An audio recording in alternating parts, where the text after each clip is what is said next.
aborder le dossier de l'OTR. Vous savez,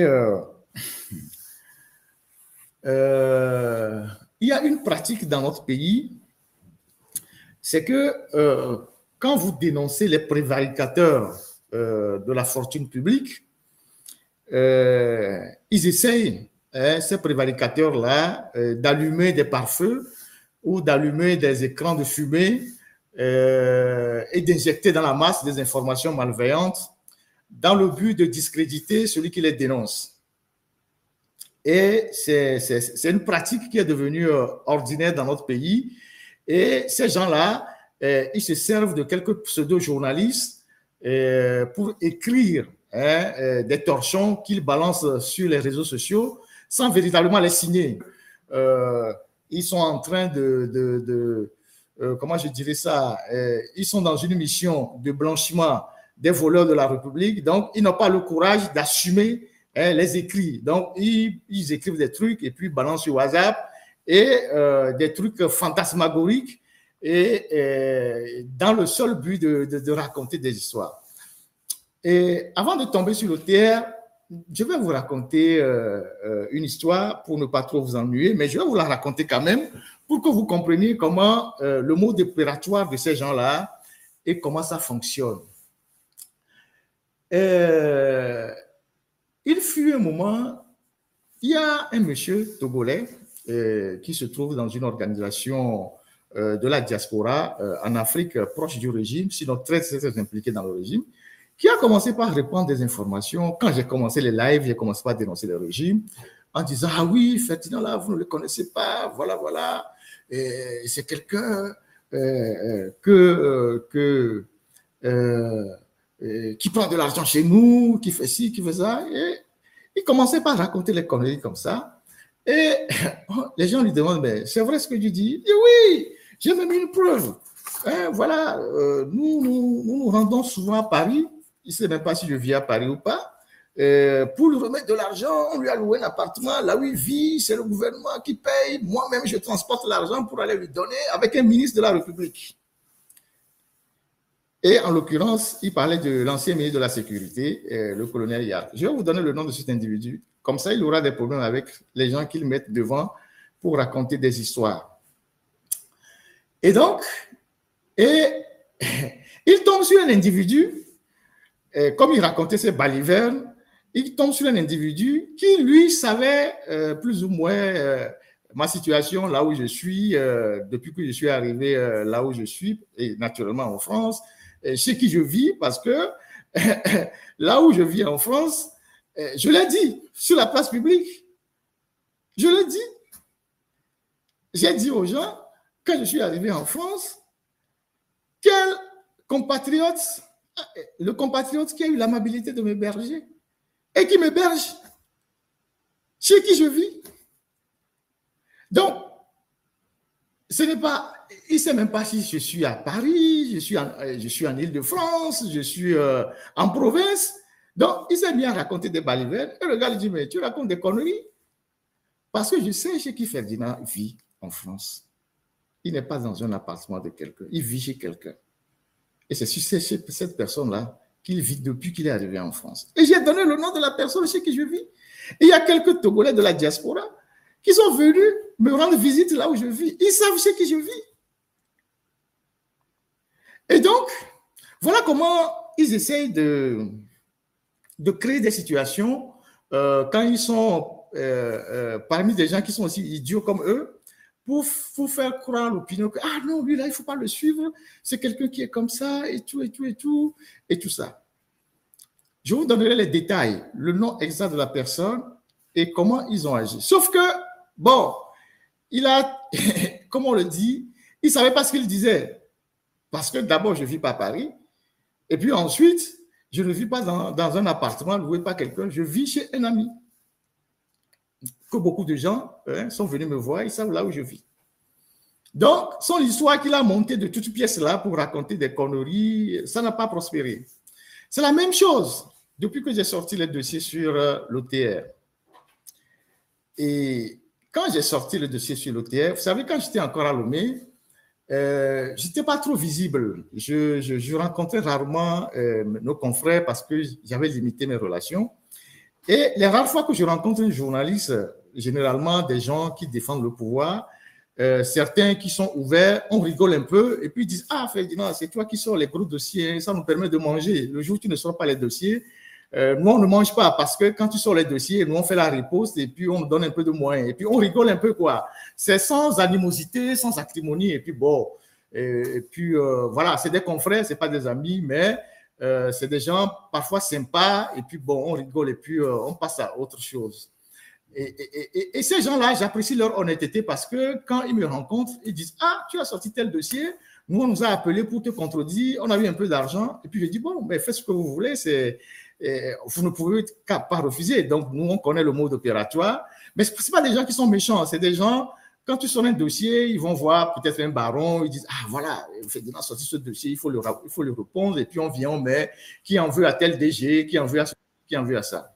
Donc, ces gens-là, cette catégorie de confrères, ce n'est pas des gens assez méchants, mais il y en a d'autres qui sont foncièrement mauvais, comme nous connaissons, et que je finirai par exposer au moment venu, parce que pour le moment, comme ils opèrent à visage masqué, ils pensent que je ne sais pas que c'est eux qui font ça, et qui sont très dangereux, et qu'ils vont voir des gens dans le régime qui disent « Ah, le dossier que Ferdinand a sorti là, c'est telle personne qui est derrière, la personne lui a remis tel sou. » Je ne sais pas où eux ils restent, et ils savent que quand moi je sors un dossier, c'est forcément quelqu'un qui m'a donné de l'argent. Et donc, dans le cas d'espèce du dossier de l'OTR, ces esprits malveillants, motivés par Tchodier lui-même d'ailleurs, ont fait circuler sur la toile des informations comme quoi il y a des gens qui ont, je ne sais pas, ils disent des gens m'ont donné 22 000 euros pour sortir les dossiers sur l'OTR et Tchodier. Et pourtant, ce que j'ai dit sur Tchodier et l'OTR, c'est de notoriété publique. On n'a même pas besoin d'une enquête pour savoir ça. Et ils disent que ceux qui m'ont donné l'argent, ils n'ont même pas été capables de donner les noms. Ils disent les informations. Si je veux, je n'ai qu'à démentir, ils vont sortir les noms. Depuis, zéro. Ils disent que ceux qui m'ont donné l'argent sont allés au Bénin. Et ils m'ont envoyé 22 000 euros, ou bien je ne sais pas quoi, en France. Vous pensez qu'on envoie comme ça l'argent des gens en France? Vous êtes tellement bêtes. C'est-à-dire, ça ne réfléchit même pas. Donc, pour vous, dans votre tête, quelqu'un peut aller dans je sais pas, dans un truc, envoyer l'argent à quelqu'un en France, 20 000 euros, 22 000 euros, pour sortir un dossier. Parce que pour vous, pour qu'un journaliste sorte un dossier, il faut qu'on lui donne de l'argent. Puisque c'est comme ça que vous avez appris aux gens à fonctionner. Et vous pensez que tout le monde fonctionne comme ça. Et donc, là n'est pas encore le problème, puisqu'ils en écrivent tous les jours. Je ne leur dis absolument rien. Le problème, c'est que c'est Tchodier même qui est l'initiateur de cette connerie-là. Puisqu'il est allé lundi au rassemblement à l'OTR pour dire, voilà, et les gens, ils menaçaient le personnel, les gens qui envoient des dossiers à ce journaliste-là, le gouvernement est en train de faire des enquêtes pour prendre toutes les mesures pour détecter les informateurs.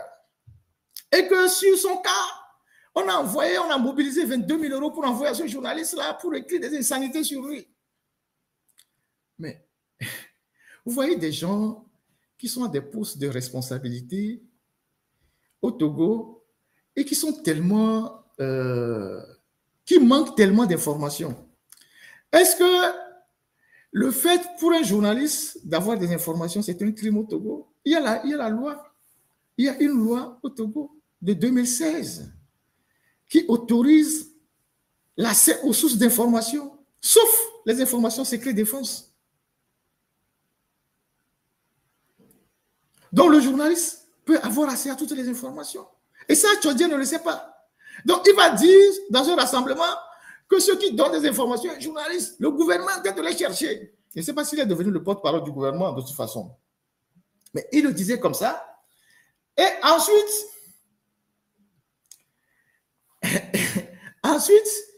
il dit oui, il reprend exactement mot par mot ce qui a été écrit par ses portefeuilles, parce que c'est lui qui a envoyé écrire ces conneries-là.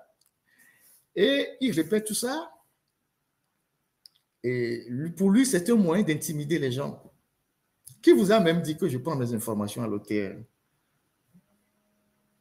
Qui vous a dit que je prends mes informations à l'OTR? Maintenant, sur ce que j'ai dit sur l'OTR, les femmes de Tchaudière, c'est caché ou c'est public? Si c'est public, puisque les femmes, elles sont là, elles se comportent, elles ont des comportements déplacés dans la boîte, elles ont leur clan, elles ont leur réseau, elles s'affrontent. Donc, c'est d'une autorité publique. Est-ce qu'on a besoin d'une enquête pour le savoir? Un journaliste n'a même pas besoin d'une enquête pour le savoir. Quand il construit une grande demeure chez lui à Djarbanga, en dépossédant les villageois des terres, c'est visible, c'est factuel, c'est de l'autorité publique. Est-ce que quelqu'un a besoin de dire ça à un journaliste pour que les journalistes puissent le savoir le dire? Maintenant, sur les transactions financières, puisque je n'ai encore rien dit sur Tchaudière et l'OTR, parce que j'ai l'impression que lui et ses amis qu'il envoie souvent écrire des insanités, ils ne savent pas ce qui peut sortir sur eux. Même sur le plan même de l'immoralité qui est pratiquée à l'OTR, je n'ai même pas dit 10% de ce que je sais. Parce que, bien évidemment, comme j'ai l'habitude de le dire, je fais tout pour rester journaliste. Mais lorsque la vie privée d'un individu impacte une structure publique, on est obligé d'en parler. Dans tous les pays, c'est comme ça. Lorsque la vie privée d'un individu impacte le bon fonctionnement d'une structure publique, on est obligé d'en parler. Mais ce que j'ai dit là, ce n'est que la partie visible de l'iceberg. Si je me mets à rentrer dans les détails là, Tchaudière ne pourra pas circuler dans les rues de Lomé. Mais je l'ai épargné de tout ça. Parce qu'en réalité, pour nous, le plus important, c'est de dénoncer ceux qui prennent les libertés avec l'argent public. Parce que vous ne pouvez pas faire la pression sur les Togolais, la pression fiscale, fermer les entreprises des gens, obliger les gens à payer les taxes, fermer les boutiques des artisans, et que l'argent ne rentre pas au trésor public. Vous prenez une partie de l'argent, vous multipliez les maîtresses, vous achetez les voitures aux vos femmes, vous construisez les maisons, alors qu'on connaît vos salaires. Pourquoi on a décidé de déclarer les biens? On a décidé de déclarer les biens au Togo pour être conforme à la loi, pour contrôler les gens, pour que les gens ne s'enrichissent pas, pour que les gens se contentent de leur salaire. Donc, jusqu'à présent, journaliste que je suis resté dans l'exercice de mes fonctions et de façon professionnelle. Donc, est-ce que quelqu'un a besoin d'envoyer de l'argent à quelqu'un pour écrire ça? Donc, pour vous, quand on écrit, on sort un dossier, c'est forcément parce que quelqu'un a donné de l'argent. Et vous qui êtes, je ne sais pas, financier ou je ne sais pas quoi, puisque vous avez des méthodes frauduleuses pour sortir l'argent du Togo, vous pensez qu'on sort de l'argent comme ça, qu'on envoie de l'argent comme ça à des gens à l'extérieur? En matière de je ne sais pas quoi, de rigueur, ou je ne sais pas quoi, d'appât qu'on lance, ou bien, je ne sais qu'est-ce que vous voulez dire, allez demander à Fonia Simbe, c'est votre patron. Si j'étais achetable là, allez lui demander. Je ne veux pas rentrer dans les détails. Si j'étais un journaliste achetable là, au Togo, allez demander à Fonia Simbe. Allez demander à Bahara.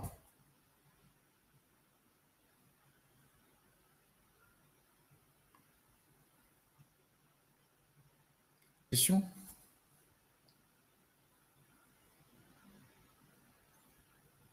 Donc, si vous voulez écrire des conneries, réfléchissez un peu. Après, moi, je suis un journaliste. Je peux prendre mes informations partout. Si vous connaissez quelqu'un dans le régime qui me donne des informations, donnez son nom, ayez le courage, donnez son nom, et puis réglez ça entre vous. Moi, ce n'est pas mon problème. Vous ne trouverez personne, mais si vous en trouvez, vous êtes sûr, et vous en trouvez là, mais dites que c'est telle personne, et réglez-lui les comptes. Moi, je fais de l'investigation. Vous n'avez aucune idée de ce que ça veut dire parce que vous mettez tout le monde au même pied d'égalité. En toute modestie, moi, j'ai eu des reconnaissances à l'international, mais je ne mets pas ça sur mon front pour me promener, pour dire, voilà, je suis tel, je suis tel, je suis tel, je suis tel. Le prix que j'ai reçu il y a 2 ans, vous savez quelle porte ça peut m'ouvrir dans le monde? Vous savez où est-ce que je peux aller avec ça? Vous savez ce que je peux mobiliser avec ça? Entre ces portes que je peux mobiliser dans le monde, je peux ouvrir, les opportunités que je peux saisir, et venir me compromettre avec vous, lequel je choisis? Quand je suis arrivé à l'extérieur, il y a plusieurs Togolais qui m'ont contacté, qui ont dit, Ferdinand, on va mobiliser de l'argent pour toi, on va cotiser, on va t'aider. J'ai dit, niet, il n'avait besoin de l'argent de personne. Les gens même m'ont supplié, j'ai dit non. Avec ma petite notoriété que j'ai là, je ne me vante pas de ça, loin de là. Si je décide demain matin de lancer une mobilisation de fonds sur Internet, vous savez combien je peux avoir? Vous savez combien je peux mobiliser? Si je demande, pas seulement aux Togolais, j'ai des gens partout, de me soutenir parce que j'ai des problèmes. Pour le moment, je n'en ai même pas. Mais si j'ai des problèmes, je décide de mobiliser de l'argent sur Internet. Vous savez combien je peux avoir? Mais je ne veux pas dépendre de quelqu'un. Je ne veux pas être redevable aux gens. Je veux être libre de faire ce que j'ai envie de faire. Donc, je ne dois rien à personne. Maintenant, vous, M. Tchodier, et vos petits journaleux là, je vous mets au défi de donner les noms et les preuves de ceux qui m'ont envoyé les 22 000 euros par le Bénin. Je vous donne quelques jours. Si vous ne le faites pas, ce que je n'ai pas encore dit sur vous et qui sont plus graves que ce que j'ai déjà dit, je vais les sortir. Comme ça, vous allez comprendre que il y a des choses qu'il ne faut pas... vous êtes en train de vous amuser avec le feu. Maintenant, vous allumez des pare-feux. Bon, voilà, que l'OTR fait quoi. Vous êtes le premier voleur à l'OTR. Si on doit arrêter quelqu'un à l'OTR, c'est d'abord vous. C'est d'abord vous qu'on doit arrêter à l'OTR. Mais si vous voulez qu'on aille en profondeur, comme le dit un activiste ivoirien, on va y aller. Je vais courir avec vous et vous allez comprendre. Donc, je vous donne quelques jours pour sortir ce que vous avez comme preuve là, en citant les noms et en assumant aussi vos écrits. Parce que moi, quand je parle là, je parle à visage découvert. Je cite les noms des gens. Je dis les choses clairement. Je n'hésite pas à citer le nom de qui je veux. Maintenant, vous, quand vous voulez m'insulter, vous utilisez des faux comptes sur WhatsApp, sur Facebook. Vous n'êtes même pas courageux pour assumer ce que vous êtes en train de raconter et vous racontez des choses sans tête ni queue parce que vous pensez que ceux qui lisent sont aussi bêtes que vous.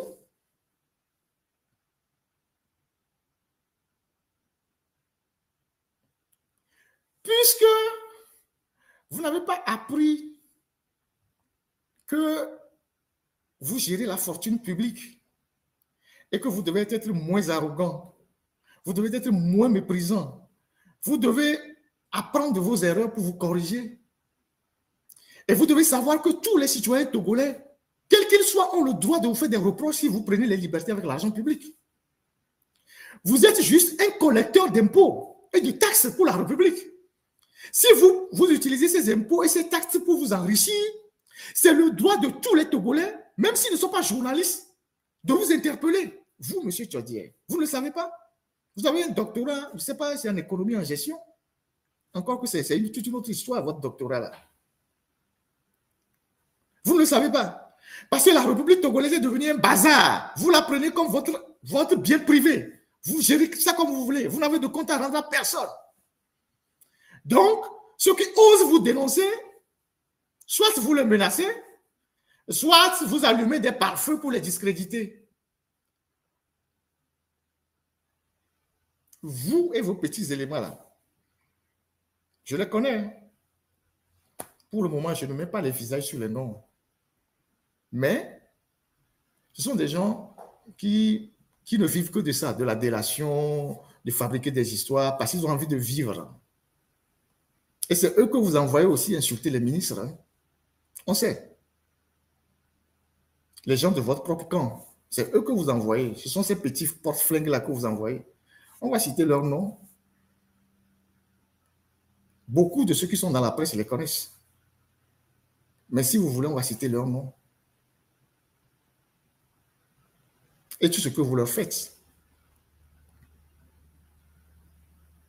Donc, chers compatriotes, je voulais faire cette pirouette-là au cours de ce live pour vous dire, moi, je suis, je ne sais pas comment dire ça. Je fais déjà suffisamment ma part avec mes forces et mes faiblesses. Je n'ai jamais la prétention de dire que je suis quelqu'un de 3 fois 5 comme Jésus-Christ. Non. J'ai certainement mes défauts, mes qualités. J'ai certainement aussi, je ne sais pas quoi, mais il y a des choses que je ne fais jamais à cause de ma propre dignité. Ici, il y a des gens qui n'ont pas été bien éduqués dans leur maison. Moi, j'ai très bien été éduqué. C'est pour ça d'ailleurs que j'ai toujours, tout ce que j'ai fait dans la vie, j'ai toujours réussi. À l'école, meilleur. Du cours primaire jusqu'à la fin. Renseignez-vous. Quand je suis devenu journaliste, meilleur. Même si je ne le dis pas, parce que je suis de nature modeste. Les gens disent que je suis fermé. Oui, je suis fermé parce que j'ai fait beaucoup de fréquentation au Togo. À la fin, c'est beaucoup de gens m'ont poignardé. Donc aujourd'hui, pour ma propre santé mentale, j'ai limité mes amitiés. J'ai coupé avec beaucoup de gens, y compris même des gens qui sont des activistes, la politique, j'ai coupé. Vous m'aimez, c'est bien. Vous ne m'aimez pas, je m'en fous. Ça ne changera rien à ma vie. Mais toujours est-il que moi, je fais ce que je peux faire pour le Togo. Et je le fais en toute honnêteté. Et je ne le fais jamais en attendant quelque chose de retour. Si j'ai des besoins, si j'ai besoin de quelque chose, je vais demander au Togolais. Si je suis fatigué, je vais demander au Togolais. Mais pour le moment, je n'ai pas de besoin. Parce que je n'ai pas appris à vivre au-dessus de mes moyens.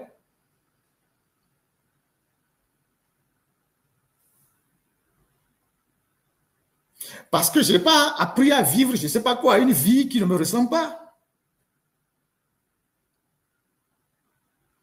Il y a un auteur assez célèbre que j'avais déjà partagé son livre qui parle de la corruption et qui parle comment on arrive à avoir les gens. C'est celui qui veut vous corrompre. Il vous étudie. Il essaie de voir si vous aimez la belle vie, vous vivez au-dessus de vos moyens, vous aimez les femmes, vous aimez aller dans les grands restaurants manger, vous voulez paraître. On sait que vous serez friand d'argent.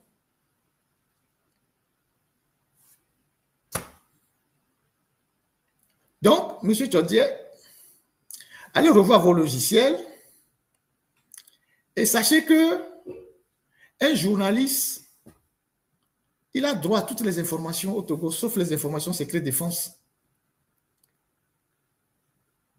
On s'en fout de qui l'informe.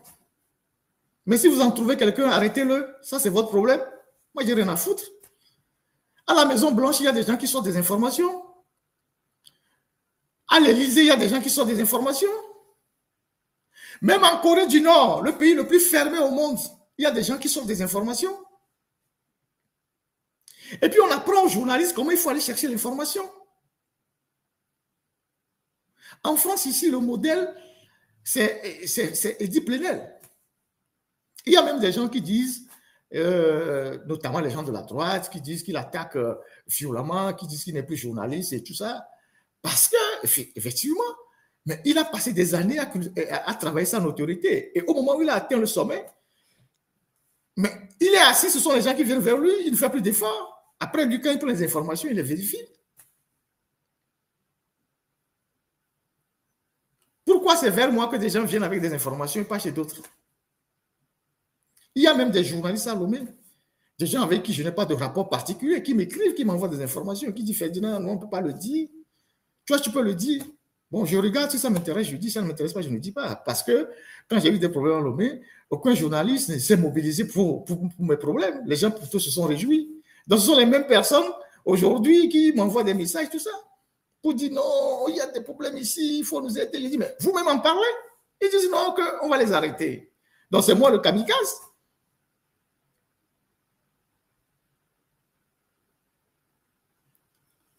Donc, il ne faut pas jouer avec le feu. Sinon, ce qui n'est pas encore sorti là, vous allez avoir chaud. J'étais dans un service de contrôle financier international parce que de temps en temps, pour des journalistes comme nous, on travaille avec certains services qui traquent les fortunes dans le monde. Et j'ai déjà fait allusion à ça 2 ou 3 fois dans mes lives. J'ai vu un tableau de tous les riches Togolais qui sortent l'argent du pays et qui sont suivis à l'international. Des gens, nom, prénom, fonction, numéro de passeport, date de naissance. Même les numéros de passeport, date de naissance. C'est toute une longue liste. Vous pensez que quand vous sortez de l'argent du Togo, vous amenez au Canada, parce que le Canada vous offre des facilités, on ne vous suit pas. Vous pensez que quand vous amenez l'argent, je ne sais pas, à Singapour, vous amenez l'argent à Dubaï, vous pensez que Dubaï, où vous envoyez l'argent là, c'est sur notre planète, c'est sur la planète Mars, ou bien Dubaï n'est pas dans la finance internationale. On vous regarde, on vous suit. Vous êtes des personnes exposées, on vous regarde. Mais pour le moment, le blanc ne vous dit rien. L'argent que vous prenez, vous mettez sur le compte de vos enfants, de vos femmes au Canada. Ils se tracent tout ça. C'est tracé. Vous êtes bêtes ou quoi? Je ne vous donnerai aucun nom ici, mais j'ai vu des noms. Institutions, il y a des gens qui sont à la tête de grandes institutions aujourd'hui. Il y a ceux qui sont à la tête de structures étatiques, des trucs de sécurité sociale. Beaucoup d'argent. Parfois, on sort, on s'appelle aujourd'hui, je ne sais pas, quand on fait une transaction, on donne le nom, prénom, l'autre transaction, on change le nom en prénom, tout ça, mais toujours avec les mêmes dates de naissance. On vous suit. Vous allez voir ce qu'ils vont vous faire. Ils ne sont pas pressés. Hein. Au moment viendra, on en parlera. Donc, quand je dis que vous sortez de l'argent, je sais de quoi je parle. Vous avez intérêt à vous cacher un peu par rapport à tout ça. Au lieu de venir bomber le torse, ça veut dire que vous n'avez même aucune humilité. Nous avons le droit de tout vous dire parce que c'est l'argent public. C'est l'argent que vous collectez chez les Togolais. C'est l'argent que vous taxez aux gens. Les gens qui rapportent les marchandises dans le pays, qui font les petits commerces, vous venez fermer leur entreprise. Cet argent doit se retrouver au trésor. Vous prenez une partie pour faire la chava, et puis on en parle, vous bombez le torse, vous dites, oui, vous et votre gouvernement, là, faites vos enquêtes et sortez les noms de ceux qui donnent les informations. Si vous avez vraiment des pistes, et puis on va apprécier. Mais si vous ne le faites pas, moi, je vais continuer avec vous. Et bonjour les dégâts. Donc, voilà ce que j'ai voulu dire sur la question de l'OTR. Et je vais passer je